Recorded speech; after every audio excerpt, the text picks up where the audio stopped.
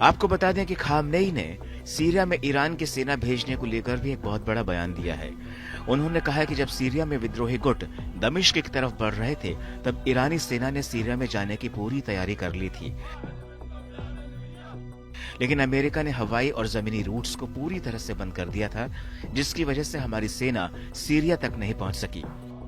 Khamenei का कहना है कि मुझे मेरे जनरलों ने बताया था कि हमने सीरिया में जाने की पूरी तैयारी कर ली है, लेकिन अमेरिका ने हवाई और जमीनी रास्ता ठप कर दिया।